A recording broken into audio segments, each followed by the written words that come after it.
Welcome, Elijah, to this space of Depths of Creation. I'm so excited that you're here. I feel like I know you a little bit already from listening to you for hours in various Gene Keys videos and recordings. But I know this is your first time meeting me. So feel free to ask me questions as well throughout this conversation if you ever feel called to. But I thought we will get straight into some existential questions around like I would love to know what is your definition. It doesn't need to be an exact definition, but what are your views around like what is creativity, what is creation, and actually let's start there and I'll ask the follow-up questions from there. So I'll let you just dive into however you want to start talking about this topic of creation and creativity. Thank you so much. I That is my favorite first question I've ever received in a conversation. I Creativity and creation. The first thing that comes to my heart, mind, body, soul is the art spirit. Is this that we have an opportunity in each moment to have a relationship with life, with spirit, with God consciousness, with, the sniggly parts of our life and the most ecstatic parts of our life. And I think creativity is the spirit of playing with the illusion and beauty of around us and igniting something that can sing to our harmony, sing to our spirit, sing to love, sing to beauty. And creativity is something that's innate in all of us. We have different modalities of creation, which I think is an act of enacting that natural creativity inside us. But I think creativity is how we respond to life in each moment.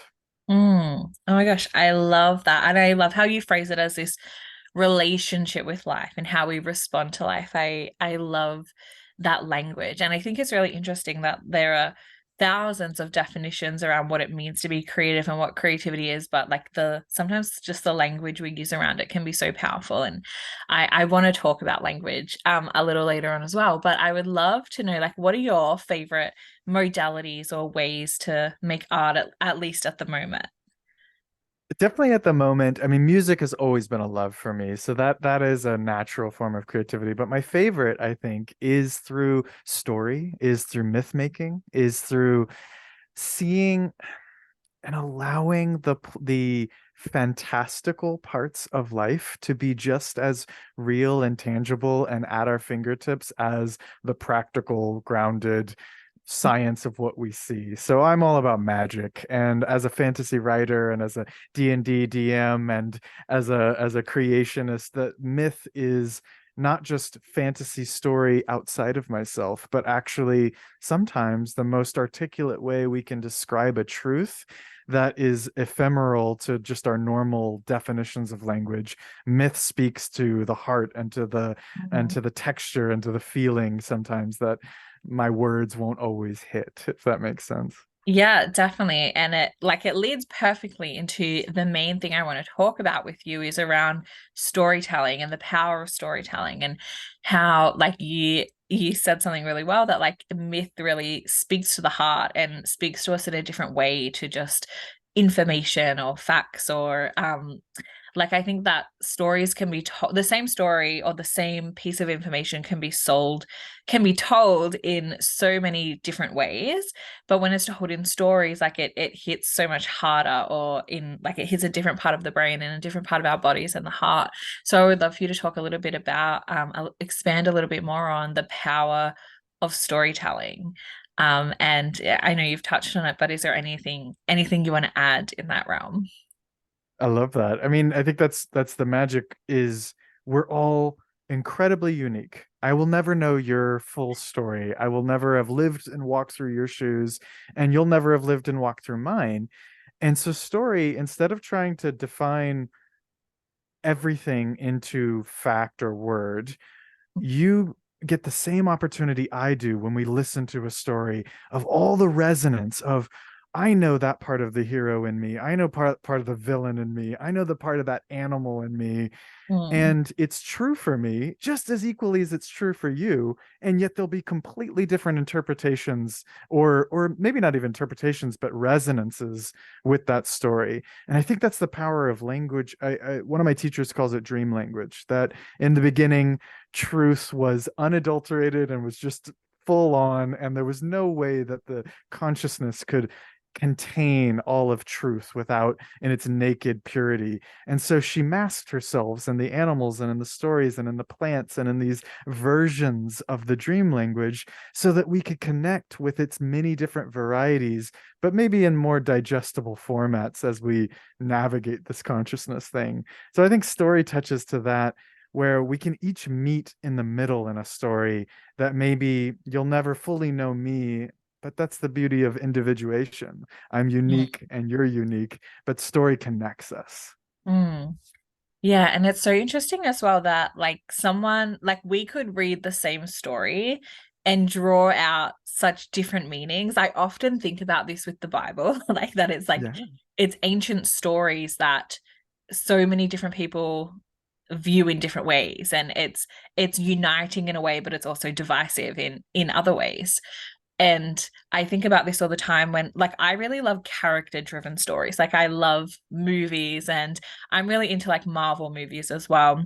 And it's so interesting that, like, I see so many Jinkies themes or just like shadow themes and like the polarity of their gifts within a lot of character driven movies. And when I hear people like criticize these characters, I'm like, no, like, that is actually just part of their story.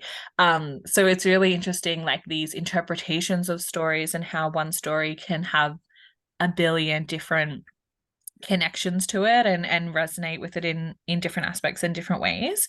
Do you think that that is just part of our creative energy, that we connect with what resonates and then kind of make our own story from it? And do you think like the language used and the symbolism used and the way the story is presented, do you think that influences that, or do you think it's just stories will take on a life of their own and live in different ways in different people? That's such a great question. And I love that the journey of that for me. I think there's layers, right? It's Mm, like there's an aspect of our psychology, for example, where we do literally build our whole identity based off of the mirroring that happens in our relationships and the things that we're drawn to, and society and what's put on the screen in front of us. So a part of us is created by the cultural story that we're telling all the time, whether we know it or not, right? We're all part of this storytelling that's happening and participating in it. And then I think stories also maybe have a life to their own, right? Archetypes are powerful in that way, of these jinkies and these, like you said, these Marvel characters are just a version of a very universal archetype going through its evolutionary process. So I think there's an essence there, not as consciousness necessarily, but an essence of story that lives and breathes in its own way, and it calls to us and it touches us. So I think it's both. I think we're creating ourselves through story, and of course kind of attaching to stories that we resonate with, that we want, or being drawn to the taboo of the things that we don't think we're allowed to have. And I mm, think that's a telling part of our own hero's journey as we navigate the many stories kind of constantly happening around us. mm. And when it comes to like living our own story, like I recently wrote a book and I had a whole chapter around like being the main character of your story and kind of reimagining your life as a good, 10 season TV series. And like season 3 is normally like the best bit, and there's character development, there's plot twists, there's cliffhangers and all of that. When it comes to like how you imagine, you talked before about having a relationship with life and kind of responding to life in a way. What are your views around living your story, whether it's through like the perspective of the Gene Keys or just a relationship with life in general? um how do you see yourself as, I know this is kind of a big question, but how do you see yourself as a character in your story and your character development and your relationships and plot twists? Like, do you see life as this ever-flowing story for you, or I'll just let you talk on that, like what are your views around that? Oh, I love that. Congratulations. What an epic thing to birth a book. And I love that journey of be a 10 season character in your life. I think I think there's many characters in me. You know, I've identified very like about four core characters who I play just in my life.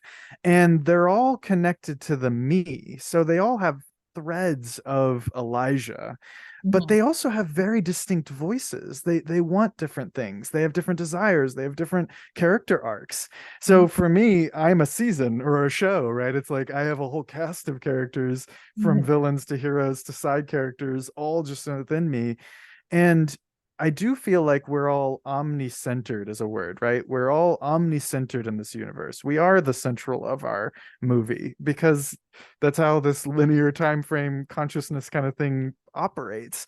And Mhm. so I think that living into that myth, letting ourselves enjoy the adventure is critical because we're going to face dragons and we're going to face real traumas and we're going to face these challenges. So why not be involved in a story that excites you, that exhilarates you, that gives you the fuel and sometimes the very real tools. You know, my trickster, magician, tiefling, sorcerer, warlocky part of me teaches Mhm. me very important things about magic. He points to things of like, this is where we could use this for money. This is where we could use this to manipulate. This Mhm. is what none of this is real. What are you doing out here talking to this beautiful person? You know none of this is real because he's a very important character that teaches me about power and teaches me about language and teaches me about maybe the darker manipulative sides of magic.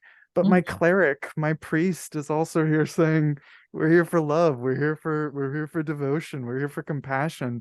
And I think it's really powerful for me to center and let them have different types of the show, let Mhm. them have a spotlight for a little while and see what that arc has to tell about me as a whole. Mm.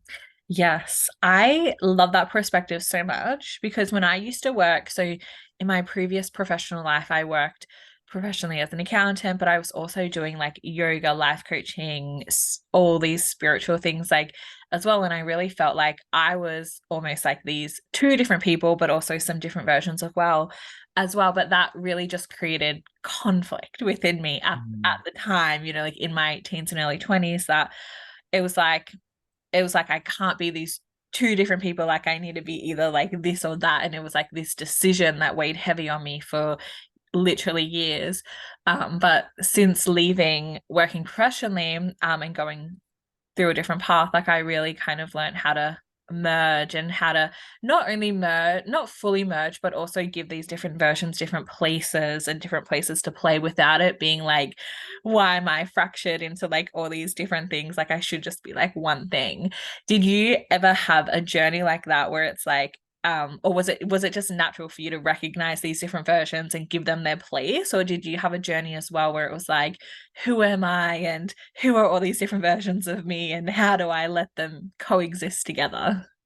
100%. I mean, I think that's actually the plot is Mm. discovering that we are all these voices and discovering what is their relationship. And I think conflict, like you said, it's a pivotal part of story that Mm. brings these potentially very disparate parts of ourselves into a engagement, and that could lead to sex, that could lead to violence, that could lead to marriage, that could lead to friendship. You know, when two chemistries come together, it could Mm. explode or it could bond.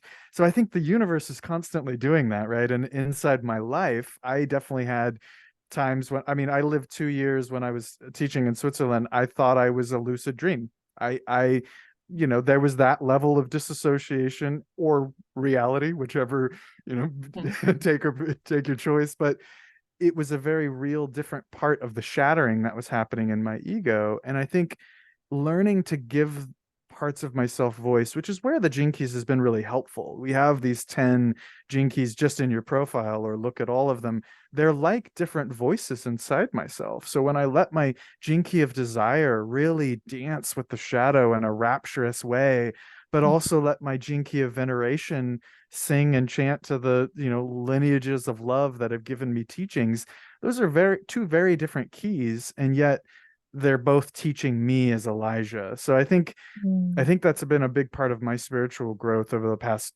like 12 years has been permissioning certain parts of my characters that they do exist and they are a part of me and they've been a part of me. And then asking them questions and putting them into collaborative constellations to say, okay, now you two go into marriage counseling, these two inner parts of myself, like you need to talk this out and you need to find some safety with each other. So I definitely went through that breakdown, breakthrough, and I do every day, I think, in some way. Yeah.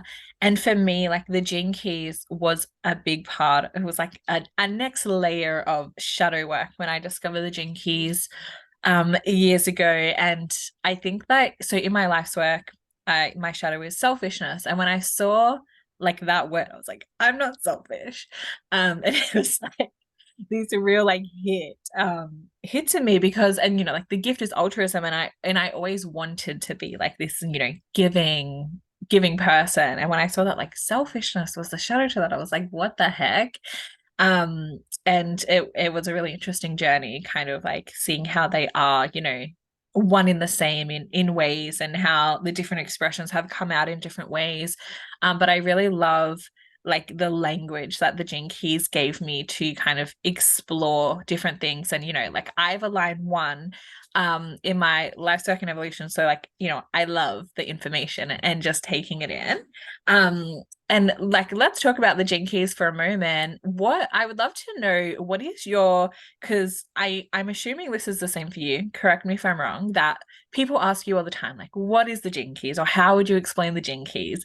And I'll give you like my kind of like one Yeah. sentence starter sentence to there's I feel like I kind of change it depending on who I'm talking to and what I know about their interests. But I usually say something like, the Gene Keys is a poetic framework for the 64 story codes of human evolution.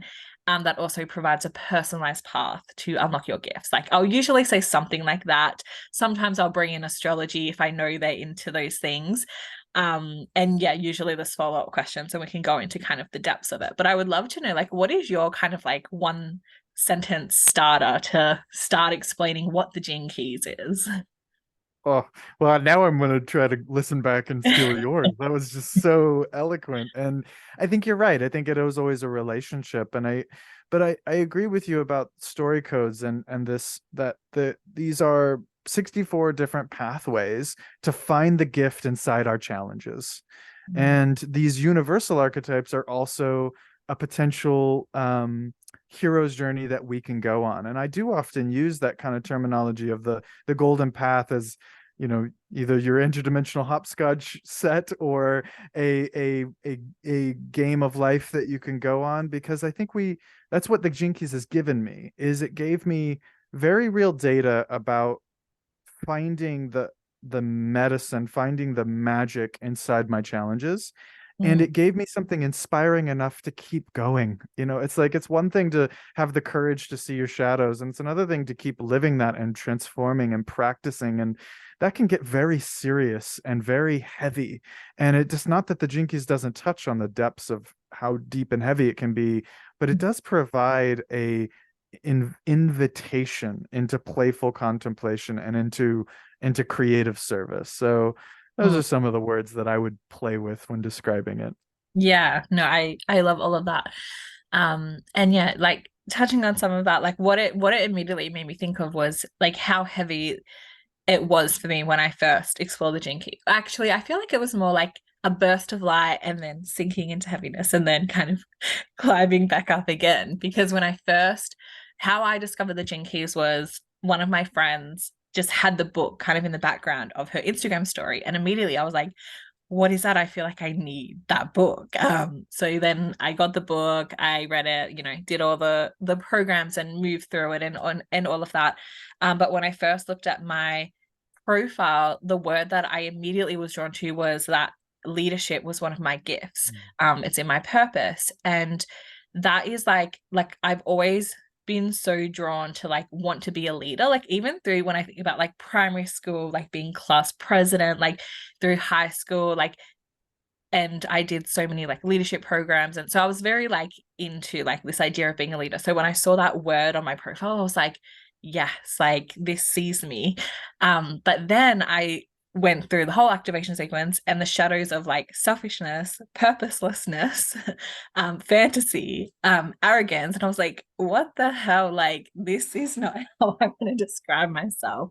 And those four shadows were like, especially purposelessness, like that shadow was Mhm. really kind of heavy to kind of even just allow to exist and brought up a lot of things. But I feel like the like poetic language that is used through the book kind of really kept me, kind of pulled me into actually like not just focusing on the shadow, to actually move into looking at the gifts and how they are actually alive within the shadow as well.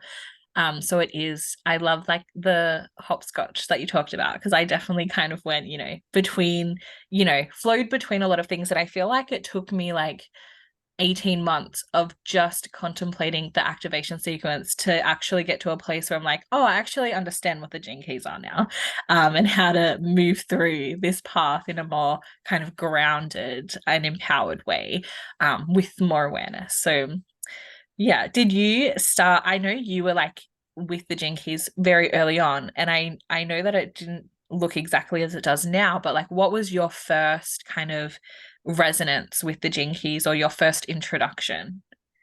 I love that about the book, right? I think where people's stories of synchronicity of what you saw, and so the book was just out. It was the earliest copy. It had a big dragonfly on it, and it was out on a coffee table. And I had just moved on this journey called the high frequency tour. So I was like, frequency was a part, and genius was a part of like what took me out there. And here's this book that talks all about frequency and genius. And it was sitting on a beautiful woman's coffee table who I just fell in love with. And so I just fell in, it fell in like a relationship. You just kind of fall in love with this thing.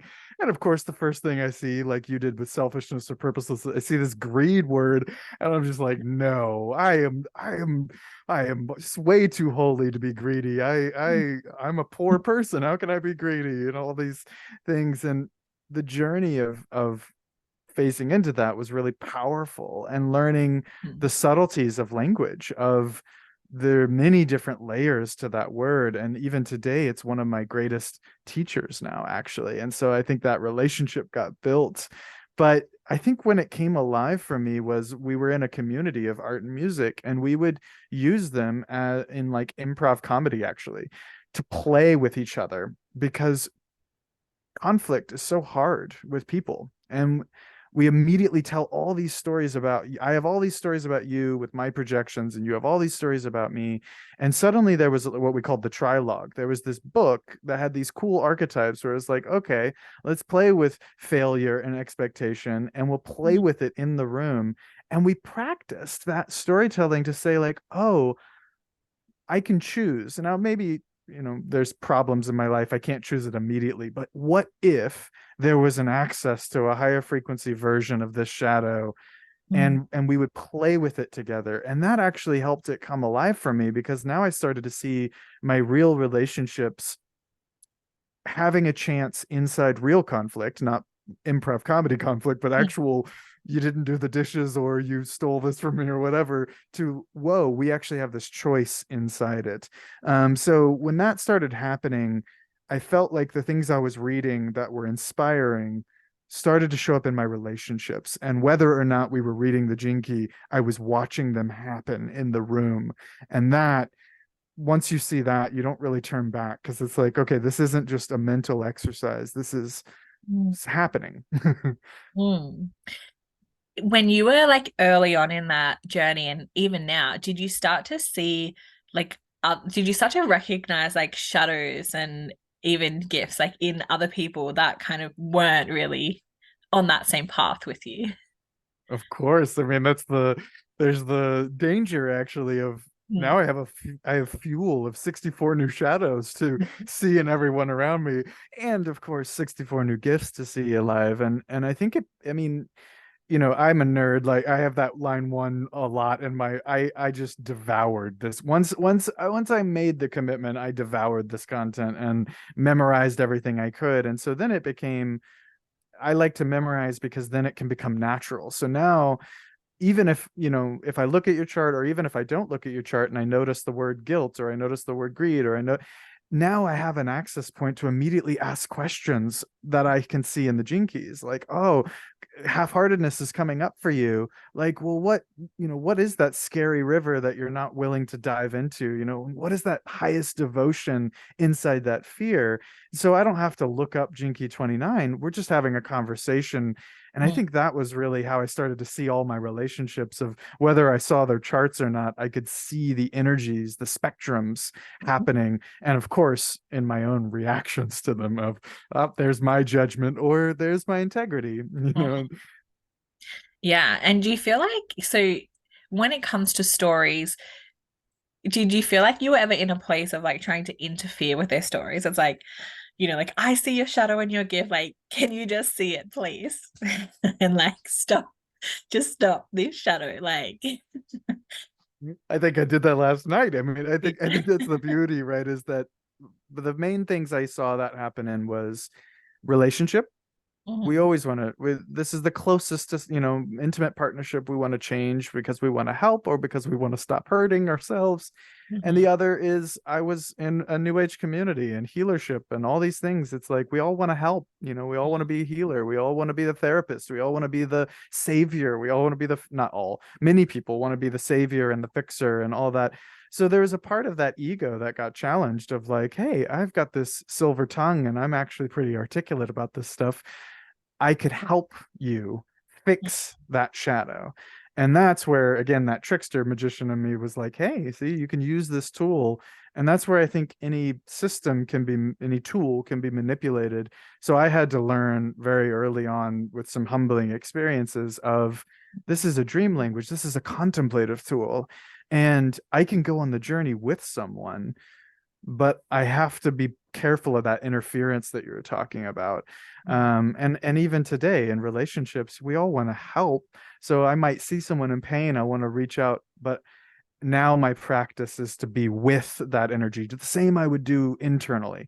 I can't fix this pain inside me, but I can be with this pain inside me. So that's my practice with it. Yeah.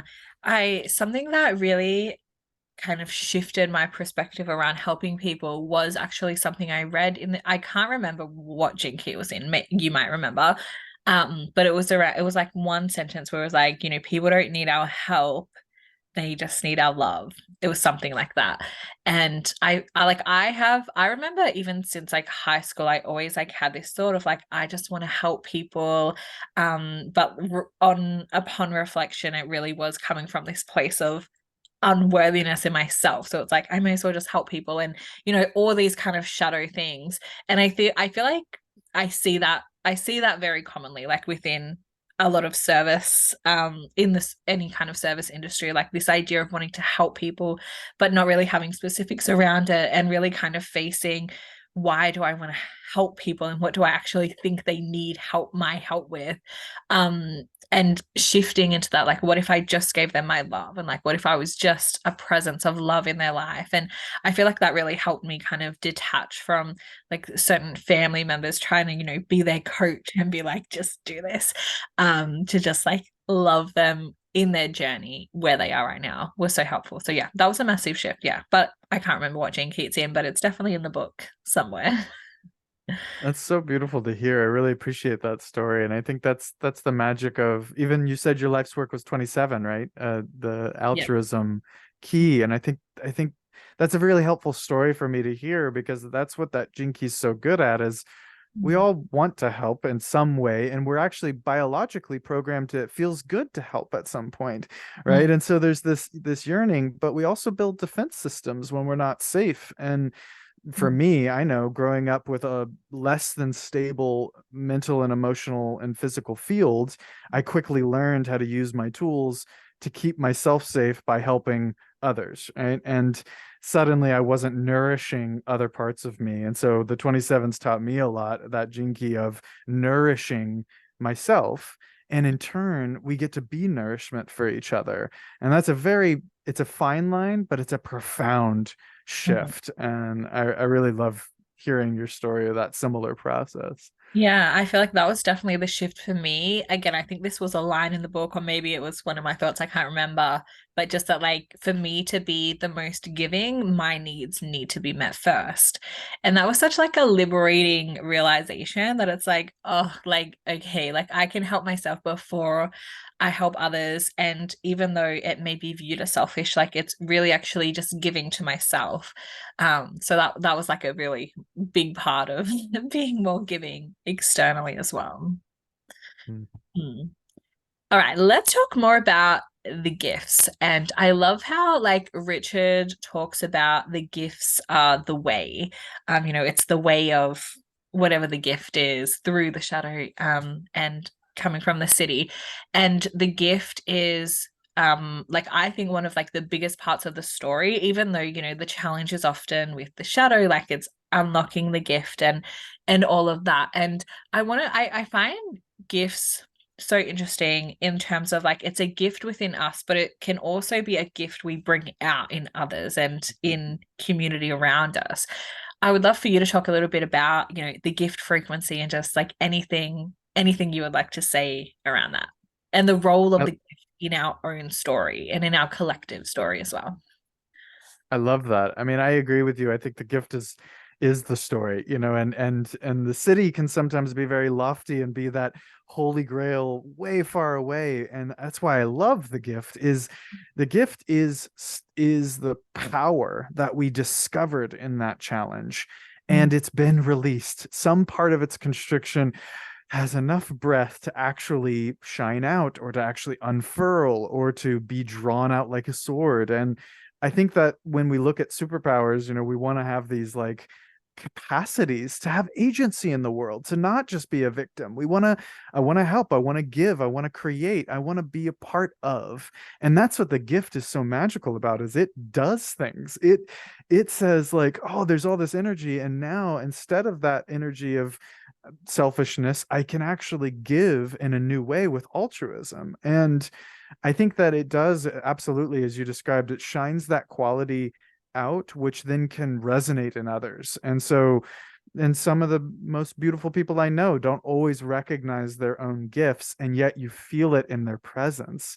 And that's, I think, the magic is there's less force inside the gift than in the shadow, and you'll see that in gifts like pride as a shadow. It's not bad to be proud of your art, mm, but there's a forcing that's happening in pride. There's a boasting or a constriction around it. And that can people can sense that in art, right? It's like, you tried a little bit too hard, or whoa, you're over marketing, or whatever. mm, It feels invasive, where I think gifts feel like they release something. They release an essence. They're liberating something. So I always look at, is there a little bit more space in my life? Is there enthusiasm? Is there like growth? But is it driven towards beauty? That's a big value for me. Of Is it driven towards kindness? That's another big value for me. And I feel like those are gift state frequencies where suddenly it's creative, it's active, but it's also still on a journey, on a way of kindness and love. And then one day might become a city, might become that absolute eternal perfection. But you notice in the city, there's less doing. It's like, oh, it was always here. Oh, the truth was here all along. Oh, the silence. Oh, the stillness.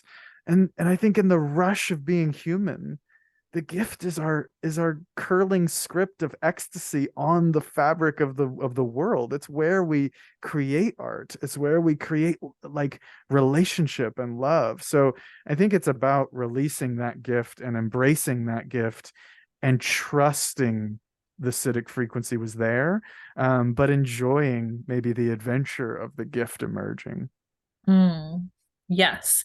And speaking of, like you mentioned, not everyone can recognize their own gift. And I think this is so common with so many people I've worked with through coaching and Gene Key sessions and all of that is they think like so many people think that they're the things that they are just naturally good at or the things that they naturally bring into the world is just, like everyone can do that. Everyone can do these things that feel so natural. And I think this is such a beautiful part about creativity being so innate within us that we naturally have these different flavors of creativity that we express or that we just experience internally. And the gene keys, I think, is such a beautiful framework to just give that language to our own gifts and to also really recognize that other people have these other beautiful gifts that we may not necessarily resonate with. But to recognize gifts within ourselves, I think, like for me at least, was a very liberating and just like a grounding experience as well.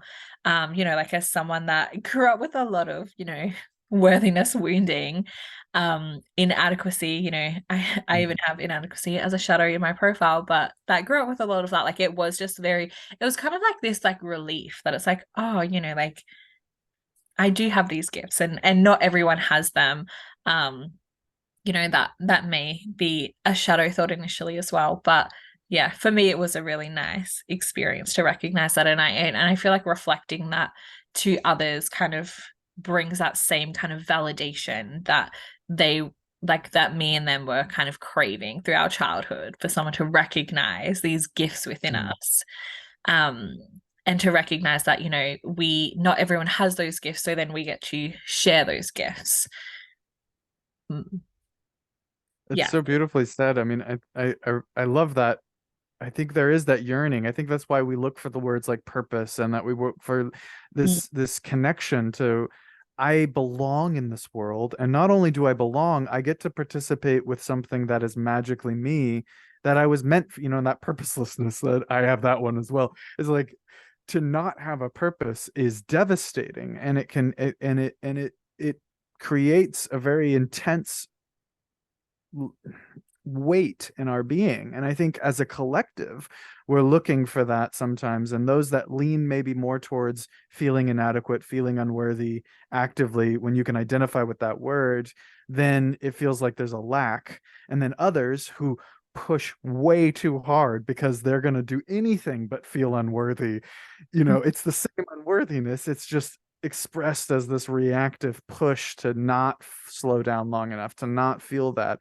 And yet we're all seeking in some ways, in different ways. And that's why I like the 64, is they're all are different reflections of how we're going from unworthiness to connection and love, how we're going from victim and alone to connected and in service. And I think that hero's journey of, oh wait, the thing that was me the whole time was a part of this, that's a special moment. And while it's amazing to be recognized by another human, that can be a powerful, empowering moment.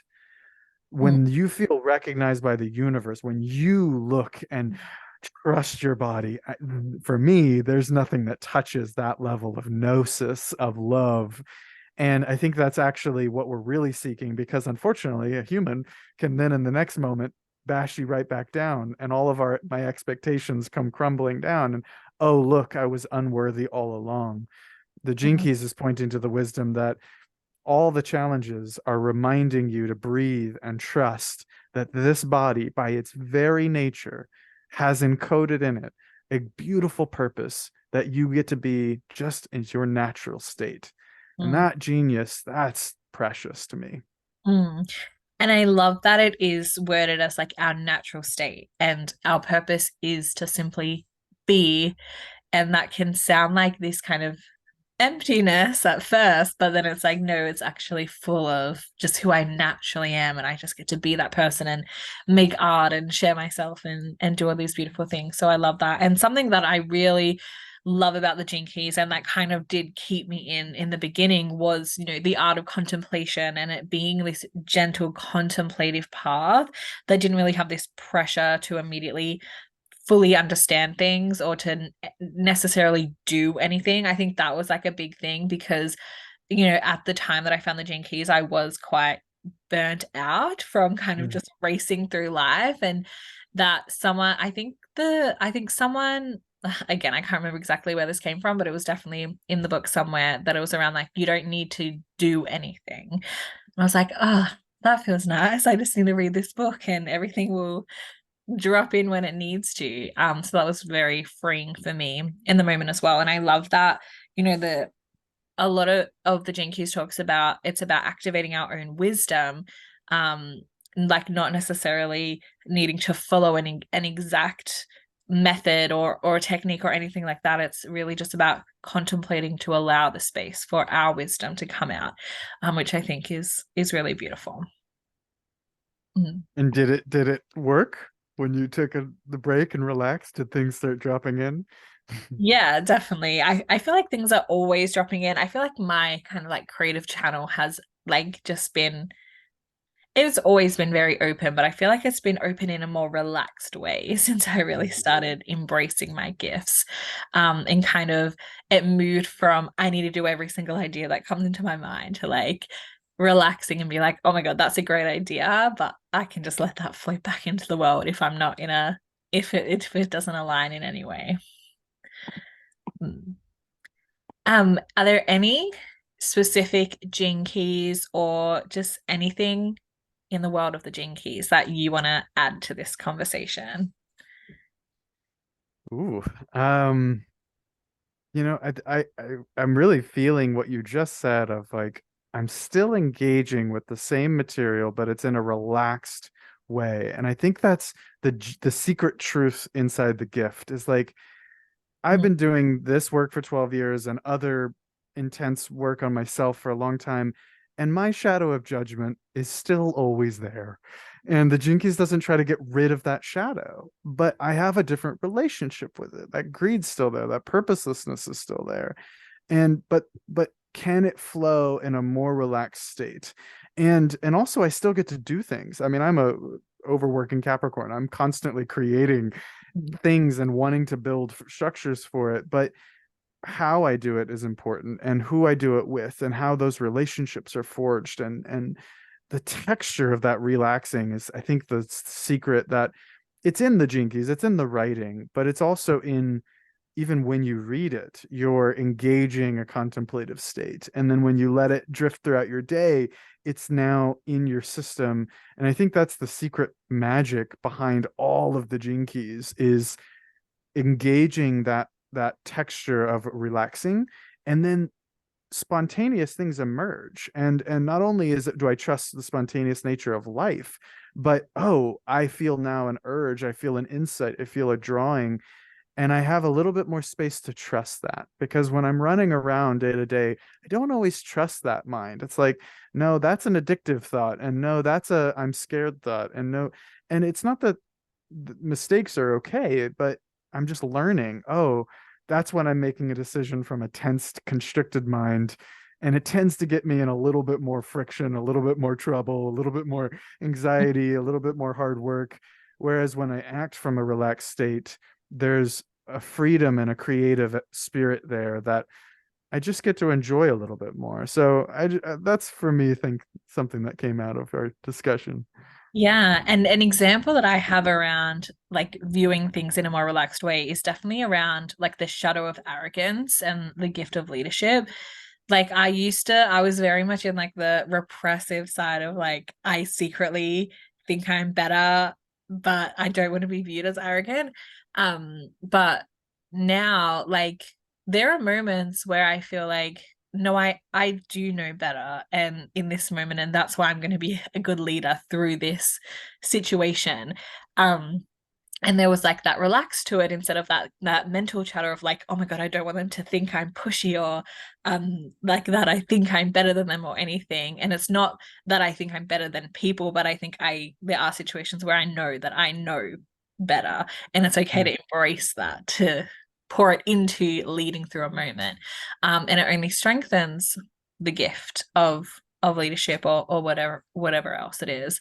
So yeah, I think that relaxedness, that gentleness, that compassion, you know, like the core pillars, all of them. And just having that kindness to ourselves to know that the shadows are still like a part of us as well that we can embrace. They're a part of the journey, they're a part of the gift, they're a part of the city and all of that. Um, I would love to move our conversation into who are your creative muses or inspirations? Like, who are some, they can be, you know, from your personal life or public figures, dead or alive. Like, who are just some people that you just like look at what they're creating and it just like brings you like inspiration or like a rush of your own creativity? It's odd that it's almost I don't know why it's slightly embarrassing, but because I think D&D gets an interesting rap. Luckily, it's been expanding over the time. But there is an amazing storyteller named Brennan Lee Mulligan who his mastery of storytelling lights up every part of me. And because I see compassion in him as a person guiding kids groups over the summer and his level of understanding character and story and bringing them alive. And then also this wild magic of let's dive into the gremlins of our life and engage with that story in a safe space, and instead of causing that damage out in our relationships and in our government and how we act in the world, let's create a space where those goblins have a voice, and story being such a powerful medium. So I will say that he is absolutely my favorite storyteller right now, because it is improv, it is archetype, it is communal storytelling, which has a lot of agency of creating together, while also having a very exquisite actual storytelling acumen, so that it evokes those emotions in you as you watch. Yeah, that's one example. Yeah, oh my gosh, I love that so much. I've never played D&D. I think the most I know about it is through watching like Big Bang Theory or like TV shows where they're playing it. But I love that. I love hearing like why people are so interested in things, and I love that explanation. Like I never would have really connected those things to D&D just because I've never played it. But oh my gosh, I love that. I'm gonna look into that person that you I mentioned. highly recommend Dimension 20 for anyone interested. One of the things that it's taught me, not just as a that particular show, which is amazing, but as a modality. So music teaches the brain different things. It teaches the body. It just tugs on our heartstrings. Movies, right? We go on these journeys where we can let ourselves go on this journey of story, and we tune out the world in the dark room, and we just allow these stories to take place. And what this particular modality medium, art medium, does is we're in a story, but we're also people. And you suddenly are both people playing a game and playing as those voices. And that kind of is the meta of why I love the Jinkies. It's why I love all these contemplative practices, is actually we are those stories, but I'm also more than just that one story, but I'm giving permission to play that story. So when I look at the quote unquote characters of my life, I can see how they're masters of different crafts. And what I love about the games in general is, oh, you level up, oh, you grow, you go on a story and you grow and you learn how to work together. And the same in movie or shows, especially like you described, that emotional tie you have to a character 8 seasons in. When that happens, your whole body goes through a catharsis because you've formed a relationship with this archetype, with this character, with this being. And so I love that about long form content. I know we're in a hyper short form content social reality, but long form content, I'm investing in this long form content called my life. So it's very cathartic and powerful to invest in the long form content of story, especially story that has the care for its audience. And I do think, unfortunately, some stories leave you with breaking all your, we break everything and leave you shattered. And that's a technique in art, right? Is to leave you shattered. I like redemption arcs personally. I like feeling like the whole hero's journey can go. So with whether it's in movies or games, you're still participating in some degree, but I do like modalities that allow you to participate even more, because it's touches all the scary places of no, no, no, I just want to watch. It's like, no, no, no, you are a character here. Mm. Yes, that is so exciting. Um, I love that of like getting because I love movies and stuff, but yeah, like getting to participate, that is something I feel like I'm gonna explore that. You've inspired me. Amazing. My final question for you, and you can take a pause if you need, but like I know there's so much power in, being present, but I want you to kind of talk about your vision for you can frame this as like your personal story, the collective story, our collective evolution. Like, what is your vision for the story? And it can be like one specific thing, or I don't know if you've contemplated this before. But what comes to mind when I ask, like, what is your vision for the future? I love that. Thank you. Hmm. One place, and it happened as soon as you asked, one place that I have a challenge and a beauty of being as present as possible because I don't know. And there's a fear in that, and there's a joy in that, and there's a liberation in the I don't know. But when I get asked, like, what do I want to invest in? Mm. What vision is worth while I'm in this human game? What vision is worth creating and building towards?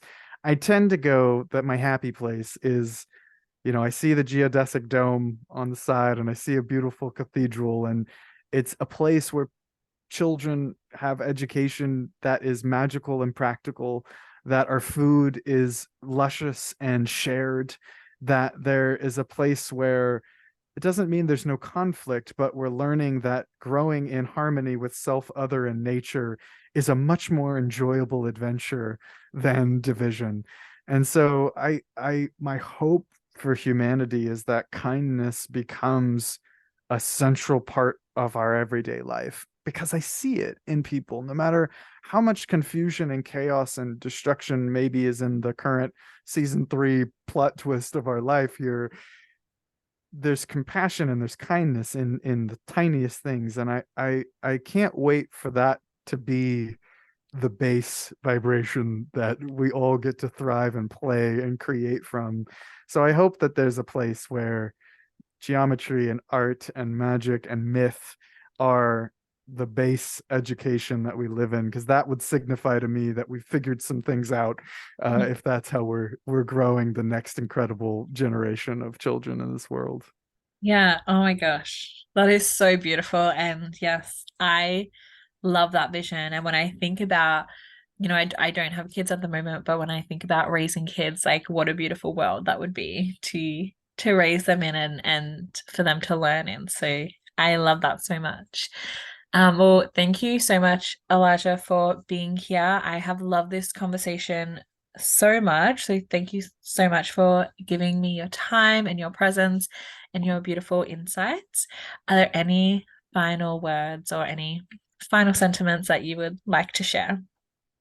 I just want to thank you. You're a shimmering person, and I just really appreciate that you've allowed me and invited me. And also, I've enjoyed some of your mythical contemplations that I got a taste of. And so I just want to say thank you. It's a pleasure to get to weave with you today.